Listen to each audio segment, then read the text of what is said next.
negotiations that would forestall an attack by Israel, a country whose red line still means something in the world. Now, this gets interesting because President Obama and President Rouhani are both going to be in New York next week. They're both speaking to the UN General Assembly, in fact, next Tuesday. And the question, Mara, is should President Obama agree, if President Rouhani suggests it through some intermediary, to sit down and talk for a few minutes? Well, you know, the first reaction is, well, there's no harm in talking. But I think that they'd have to know that it's really worth it, because the only reason that the Iranians are want to do this is because the sanctions are really hurting. It tells me that sanctions need to stay on and be stiffened. It is really working. This has been the most serious, intense set of sanctions that the international community has ever tried. So I think that if President Obama sits down with the Iranians and looks like he's being played, that's pretty bad. You know, it's interesting talking about the sanctions. Iranian oil sales are less than half what they were 2 years ago, and the value of the Iranian currency is less than half what it was. So these sanctions really have begun to hurt the economy, to hurt the average Iranian on the street, which is one of the reasons Rouhani got elected in the first place. What's the problem with sitting down and talking? Because they are just stringing us along. I mean, any negotiation that starts with a lie as large as the one you just heard, Rouhani saying we are not seeking a bomb and we never have, doesn't have good prospects. It is, of course, obvious that Iran is seeking the bomb. And here's a fact that underlies all the speculation. The IAEA reported in August that Iran has 186 kilograms of 20% enriched uranium. You need 250 to make a bomb. They are on the horizon. They are within reach.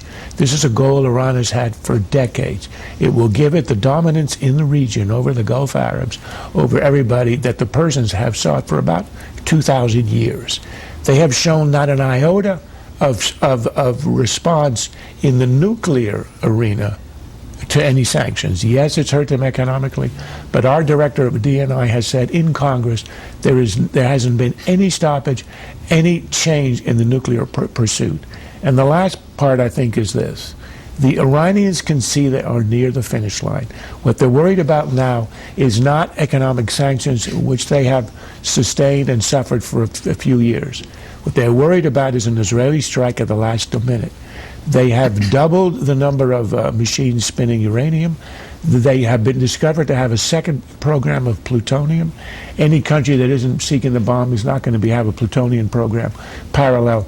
They are within a horizon of reaching it. They have maybe half a year or a year to get there. They can forestall the Americans, engage in negotiations. The Israelis cannot strike, and they go nuclear. So would you say, we got less than 2 minutes left, would you say just ignore them, don't even test them, don't even say, well, if you're really serious about this, President Rouhani, then do this? But your assumption is if that we haven't negotiated or tested or proposed or made offers. We've been doing that for 6 years. I understand that, but this is a new guy and a new foreign minister, Javad Zarif. Right, but he doesn't determine how the nukes are handled. That's all in the hands of Khamenei, who is a constant. He's been in power the whole time. Rouhani's the front man. He is not going to be the one who decides. You want to test him? You give him a proposal and give him 2 weeks to respond. And then you say, you draw a red line. But who's going to believe a red line Obama's going to draw?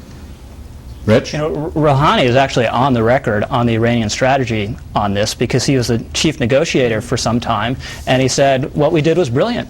We talked and we talked and we strung them along, and the entire time we were going through those negotiations, our program was progressing. And if you just look at U.S. policy, the incentive is for them to get a nuke, because North Korea has a nuke. That regime survived, Iraq didn't, and it didn't survive. So if you don't have a nuclear weapon, you're naked unto the world is the lesson they'll take away from it. Are you, in 10 seconds, as pessimistic as these two guys? Yes, I'm as pessimistic as these two guys. He needs to say something like, Syria, within 1 week, you know, show us what you got and give it up, then we can go forward. That's it for the panel.